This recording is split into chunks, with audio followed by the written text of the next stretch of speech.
कमरा जो कभी खाली नहीं था। बिहार के एक छोटे से गांव में एक पुराना मकान था।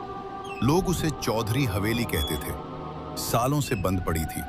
गांव वालों का कहना था वहां कोई नहीं रहता, फिर भी हर रात खिड़की जलती है।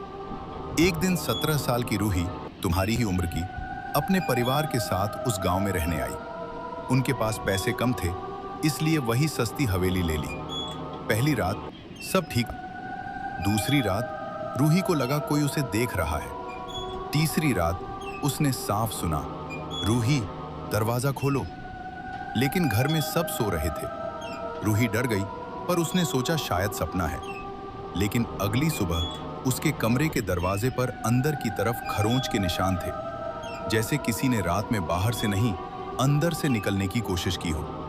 उसने मां को बताया, पर किसी ने सीरियस नहीं लिया। उस रात असली डर शुरू हुआ।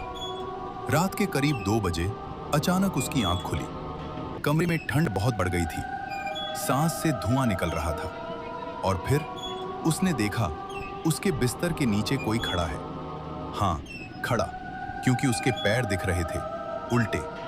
धीरे धीरे वो चीज बाहर निकली। उसका चेहरा पूरा काला, आंखें सफेद और मुंह इतना बड़ा कि जैसे पूरा चेहरा फट गया हो। वो मुस्कुराया और बोला, तुम आ गई, अब मैं जा सकता हूं।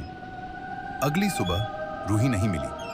दरवाजा अंदर से बंद था, खिड़की भी बंद। लेकिन कमरे में सिर्फ एक चीज मिली।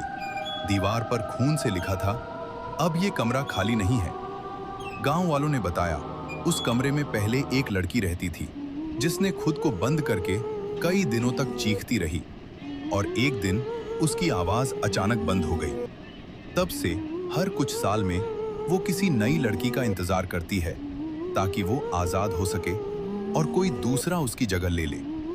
और सबसे डरावनी बात, अगर तुम कभी किसी खाली कमरे में सो और रात को कोई तुम्हारा नाम लेकर बुलाए, तो जवाब मत देना, क्योंकि हो सकता है वो तुम्हें बाहर नहीं, अंदर बुला रहा हो।